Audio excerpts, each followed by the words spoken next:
البدع والأهواء، أهل البدع العقائدية وأهل البدع السياسية. نقول بيننا وبينكم السلف، بيننا وبينكم الكتب، كان فيقول البدع بيننا وبينكم.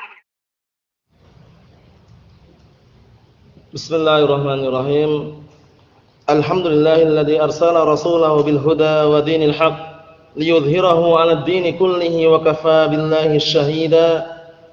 Wa ashhadu an la ilaha illallah wahdahu la syarika lah iqraran bihi wa tauhida.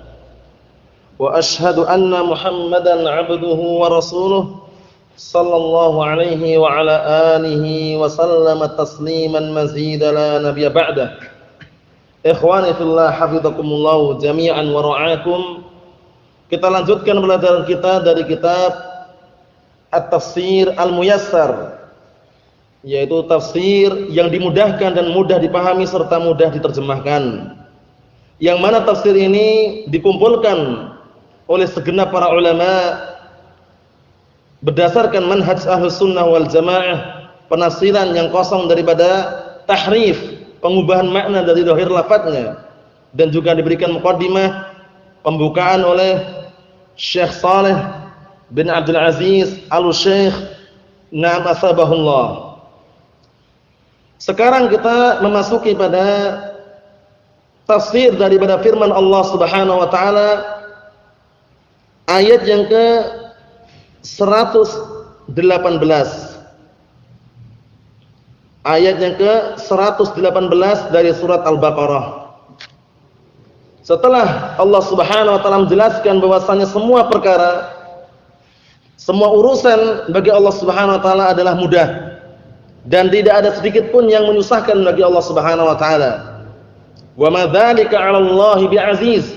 Yang demikian itu bagi Allah Subhanahu wa taala bukan perkara yang sulit, bukan perkara yang sukar, bukan perkara yang susah, mudah bagi Allah Subhanahu wa taala.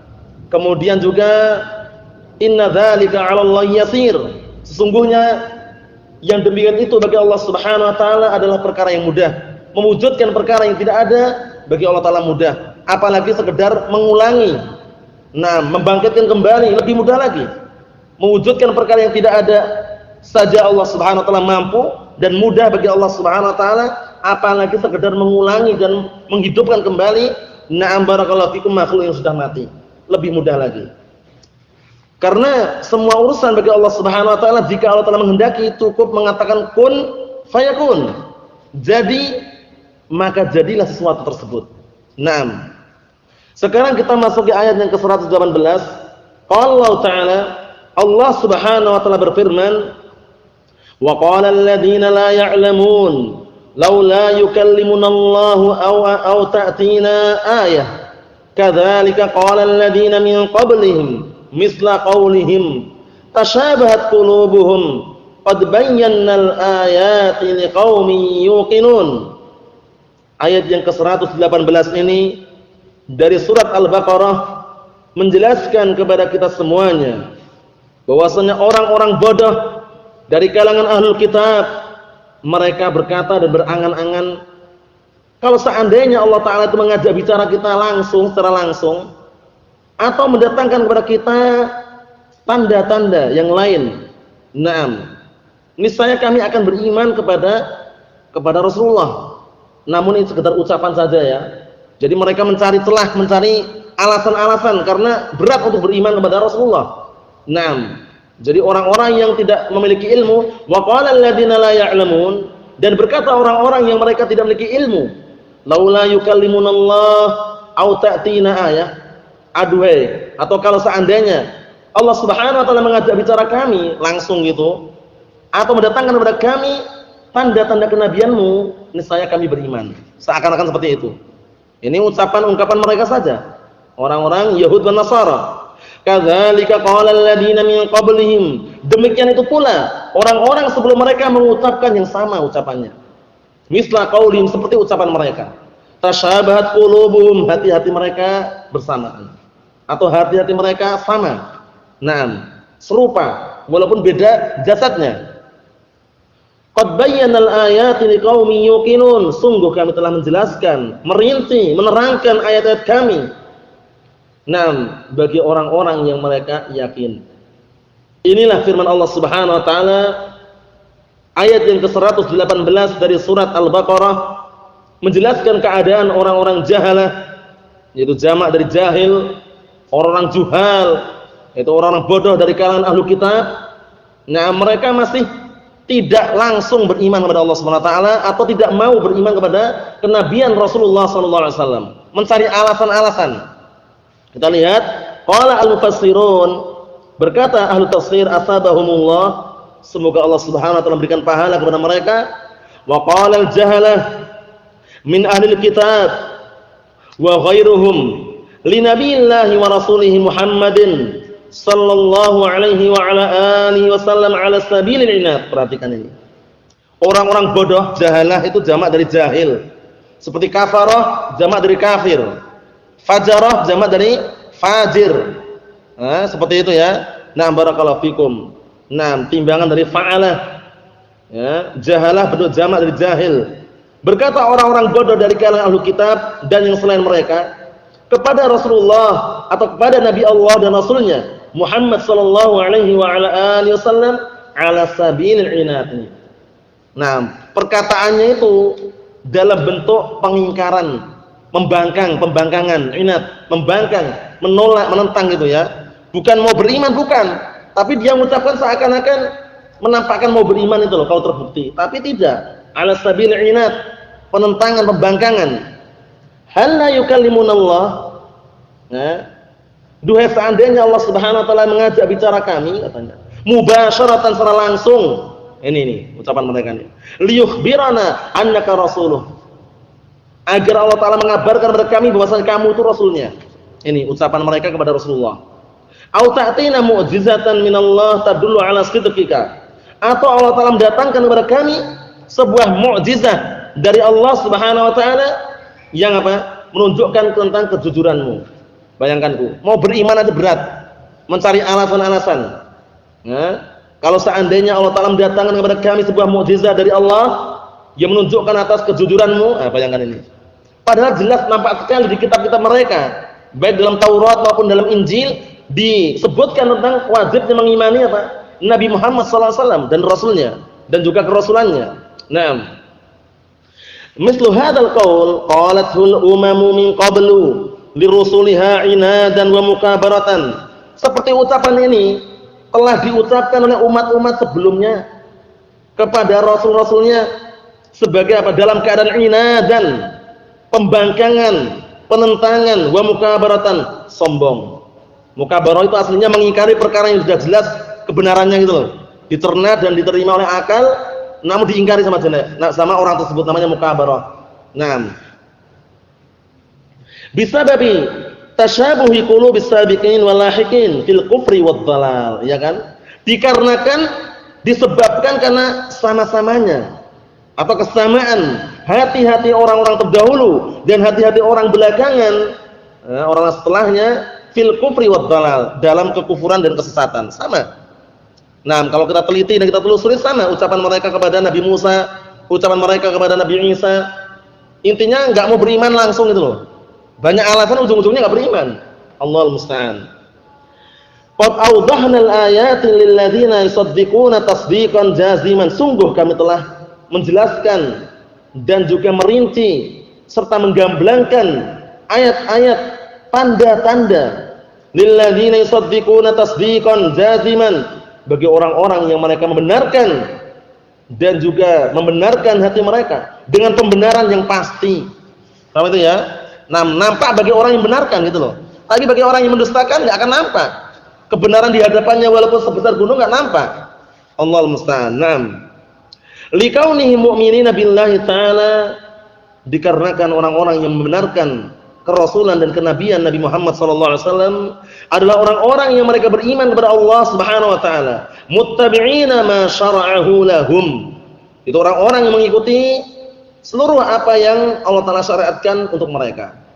Nah, inilah keadaan orang-orang Yahud dan Nasara. Dari kalangan orang bodohnya seperti itu.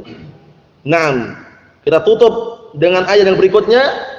Qala Allah Ta'ala, Allah Subhanahu wa taala berfirman, ayat yang ke-119 dari surat Al-Baqarah, inna arsalnaka bil haqqi basyiran wa nadhira wa la tus'alu an ashabil jahim. Perhatikan di sini. Sesungguhnya kami telah mengutusmu ayyuhar rasul, wahai rasul, yaitu Nabi Muhammad sallallahu alaihi wasallam, bil haqq, dengan sebenar-benarnya, basyiran wa nadhira, sebagai pemberi kabar gembira dan sebagai pemberi peringatan. Wala tus'alu an ashabil jahim, dan engkau tidak akan ditanya tentang keadaan para penduduk neraka jahim. Nah, enggak ditanya lagi karena sudah menyampaikan hujah gitu loh ya. Nabi Muhammad sallallahu alaihi wasallam diutus dan juga sudah menyampaikan dakwahnya, kemudian mereka tetap membangkang dan menolak. Nanti ketika orang-orang penduduk neraka jahim, itu enggak akan ditanya, kenapa Rasulullah, kenapa kamu wahai Rasul tidak menyampaikan kepada mereka? Karena sudah menyampaikan. Cuman mereka ingat gitu ya. Mereka enggan dan membangkang. Kita lihat sini, qala al-mufassirun asabahumullah inna arsalnaka ayyuhar rasul. Sesungguhnya kami telah mengutusmu wahai Rasul. Karena Rasulullah sallallahu alaihi wasallam diutus dengan apa? Dengan surat apa? Ursila bil mudaththir nubbi'a bil iqra. Ya kan? Nah, Rasulullah diutus dengan surat Al-Mudaththir, ayat awal itu, hingga ayat berikutnya. Kemudian diangkat menjadi nabi dengan surat apa? Surat apa namanya?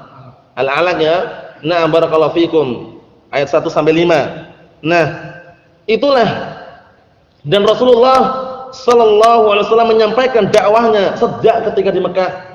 Semenjak di Mekah, barakallahu fikum, sebelum adanya ritual Isra Mi'raj, sudah mendakwahkan setelah diangkatnya menjadi nabi ketika umur 40 tahun ya, kemudian diangkat menjadi nabi, berdakwah selama kurang lebihnya 13 tahun di Mekah, mendakwahkan tauhid, mendakwahkan bagaimana mengesahkan, menunggalkan Allah Subhanahu wa taala dalam beribadah selama 10 tahun. Kemudian setelah itu terjadilah ritual Isra Mi'raj.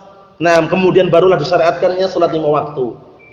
Dan Rasulullah melakukan salat 5 waktu kurang lebihnya 3 tahun di Mekah. Akhirnya datang serangan bertubi-tubi dari kalangan kufar Quraisy.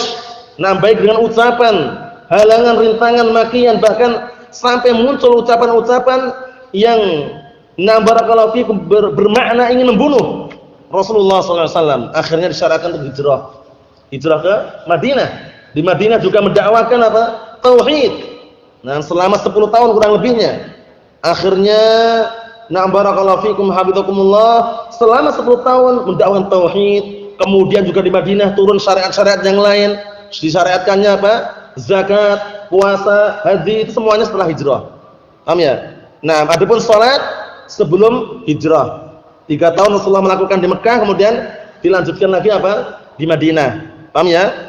Sebelum diturunkan atau sebelum disyariatkan salat, Rasulullah mendakwakan di Makkah, dakwah tauhid sejak awal. Dakwah tauhid selama 10 tahun. Jadi setelah Rasulullah diutus menjadi nabi 40 tahun, berdakwah tauhid di Makkah selama 13 tahun, berarti berapa jumlahnya? 53. Kemudian di Madinah 10 tahun, berarti berapa total? 63 tahun. Setelah itu Allah Subhanahu wa taala menakdirkan menetapkan ajal Rasulullah sallallahu alaihi wasallam untuk meninggal dunia. Paham ya? Sehingga Rasulullah meninggal ketika umur 63 tahun. Itulah. Jadi ketika para penduduk neraka jahim, mereka masuk neraka ya karena inatnya mereka, enggannya mereka menerima dakwah Rasulullah itu loh. Sehingga Allah taala mengatakan, "Wala tus'alu an ashabil jahim." Kamu enggak akan ditanya lagi tentang keadaan para penduduk neraka jahim. Karena kamu sudah menyampaikan hujah itu loh. Sudah menyampaikan dakwah. Qala al-mufassirun, lanjutkan, "Inna arsalnaka ayyuhar rasul bid-dinil haqqi al-mu'ayyad." Al-mu'ayyadi bil hujjati wal mu'jizat. Sesungguhnya kami telah mengutusmu wahai Rasul dengan agama yang benar, al-mu'ayyad, yang didukung atau dikuatkan, bil hujjati, dengan hujjah-hujjah, argumen-argumen, wal mu'jizat, dan mu'jizat-mu'jizat. Seperti itu. Faballighu linnas, maka sampaikanlah kepada manusia, ma'a tabsyiril mu'minin, bersamaan memberikan kabar gembira kepada orang-orang mukminin, bi khairai. Perhatikan ini, bi khairai ad-dunya wal akhirah. Aslinya bi khairai ini ya, karena mudhaf dibuang nunnya. Bi khairai dunya wal akhirah, dengan 2 kebaikan dunia dan akhirat. Kabarkan kabar gembira kepada mereka. Wa takhwifi na'am al-mu'anidin bima yantadiruhum min adzabillah. Dan memberikan atau menakut-nakutin, memberikan peringatan kepada orang-orang yang menentang dengan apa? Dengan perkara yang akan menghadapi, perkara yang menunggu mereka, yaitu berupa azab Allah Subhanahu wa taala. Nah, paham ini ya? Karena mereka akan dapat azab nanti. Walasta ba'dal balagh, perhatikan ini. Dan tidak ada lagi bagimu ba'dal balagh, setelah kamu menyampaikan itu semuanya, mas'ulan, kamu enggak akan ditanya nanti. An kufri man kafara bik, tentang kekufuran orang yang kufur kepadamu. Karena kita semuanya, barakallahu fikum, dakwahnya para rasul, terutama dakwah Nabi kita Muhammad sallallahu alaihi wasallam, dakwah yang bukan memaksa, menyampaikan kebenaran, menyampaikan al-haq, menyampaikan Al-Qur'an, menyampaikan as-sunnah. Nah, barakallahu fikum, itu tugasnya. Paksaan bukan tugas para nabi dan juga para rasul, bukan. Menyampaikan saja. Dan kita semuanya dibimbing untuk demikian, menyampaikan kebenaran, membimbing pada jalan yang benar. Adapun maksa bukan dakwah na'am para anbiya wal mursalin. Bukan dakwah Ahlussunnah wal Jamaah maksa. Kita enggak maksa, nyampaikan yang benar, diterima alhamdulillah, hidayah berarti telah sampai kepadanya, hidayah taufik. Kalau kita sampaikan, kita dakwakan, kita arahkan, kita bimbing kok belum menerima, berarti dakwah berarti hidayah taufik belum sampai kepada orang tersebut. Kalau kita teliti dan kita lihat bagaimana dakwahnya Rasulullah kepada pamannya Abu Thalib, bayangkan tuh. Abu Thalib termasuk paman kesayangannya. Namun walaupun demikian, apakah Abu Thalib dapat hidayah? Tidak. Oleh karena itu turunlah ayat firman Allah Subhanahu wa taala, innaka la tahdi man ahbabta walakinallaha yahdi man yasha wa huwa a'lamu bil muhtadin. Sesungguhnya engkau wahai Muhammad tidak akan mampu memberikan hidayah kepada orang yang kau cintai. Maksudnya pamannya ini. Nah, namun sesungguhnya Allah Subhanahu wa taala yang akan memberikan hidayah kepada siapa yang Allah taala kehendaki. Wa huwa a'lamu bil muhtadin. Dan Dia yaitu Allah Subhanahu wa taala adalah zat yang lebih tahu tentang siapa yang berhak untuk mendapatkan hidayah. Jadi hidayah taufik hanya di tangan siapa? Hanya di tangan Allah Subhanahu wa taala. Hidayah ad-dalalah wal irsyad itulah yang kita miliki. Menyampaikan, mengarahkan, membimbing, itu kita semuanya bisa. Namun memaksa bukan dakwah kita. Memaksa bukan dakwah kita. Sampaikan saja sudah. Sampaikan ini benar, ini keliru, ini hak, ini batil, ini sunnah, ini bid'ah. Diterima, walhamdulillah. Enggak terima jangan bosan-bosan untuk berdakwah terus. Semoga Allah bukakan na'am barakallahu fikum pintu-pintu hidayah untuk mereka, seperti itu. Nah, kita lihat di sini. Walasta ba'dal balaghi mas'ulan an kufri man kafara bik. Dan kamu setelah engkau menyampaikan itu semuanya dakwah tersebut, maka kamu tidak akan ditanya tentang kekufuran orang yang kufur kepadamu. Fa innahum yadkhuluna an-nar, maka sesungguhnya mereka akan masuk ke dalam neraka yaumul qiyamah, di hari kiamat nanti. Wala yakhrujuna minha, dan mereka tidak akan keluar dari neraka tersebut. Barakallahu fiikum. Orang-orang kafir itu tidak akan keluar dari neraka. La yamutu fiha wala yahya, tidak merasakan kematian, tidak pula merasakan kehidupan, azab terus yang dirasakan. Pamannya Rasulullah SAW walaupun dapat azab yang paling ringan, yaitu barakallahu fiikum berdiri di atas bara api hingga otaknya mendidih. Nah, akalnya atau otaknya mendidih? Yang mendidih otaknya atau akalnya? Otaknya, kalau yang di kepalanya otak, bukan akal ya. Hingga otaknya mendidih, itu kekal enggak kira-kira? Tetap kekal. Ada bersyafaat yang diberikan Rasulullah kepada pamannya, syafaat untuk memperingan azab. Azab yang paling ringan itu tadi. Bayangkan itu, ngeri sekali. Yang paling ringan itu. Nah, berdiri di atas bara api hingga otaknya mendidih. Azabnya Abu Thalib ini. Jadi jangan sampai kena syubhatnya. Kata sebagian orang, katanya syafaat itu enggak diperuntukkan orang-orang kafir. Ini pamannya dapat, ini bagaimana pamannya Rasulullah dapat syafaat? Kita katakan syafaatnya untuk apa? Takhfif. Syafaatnya ditakhfif, syafaat untuk memperingan saja. Ada untuk mengeluarkan tidak akan bisa. Tidak akan keluar, kekal di dalamnya. Orang kafir itu kekal di dalam neraka, baik kafir yang asli maupun yang murtad. Karena kafir ada dua kan? Kafir asli sama kafir yang murtad, itu dua-duanya kekal di dalam neraka. Nah, waliyadzubillah ya. Innal ladzina kafaru min ahlil kitab wal musyrikin fi nari jahannam apa? Khalidina fiha. Ulaika hum syarrul bariyah. Sesungguhnya orang-orang kafir dari kalangan orang-orang ahlul kitab, al-Yahud dan Nasara, dan orang-orang musyrikin, maka semuanya mereka berada di dalam neraka jahanam, kekal di dalamnya. Mereka sejelek-jelek manusia, sejelek-jelek makhluk. Allahul musta'an. Nasallaha as-salamata wal afiyah. Insyaallah taala kita lanjutkan pada pertemuan yang selanjutnya. Subhanakallahumma bihamdika asyhadu an la ilaha illa anta astaghfiruka wa atubu ilaik. Walhamdulillahirabbil alamin.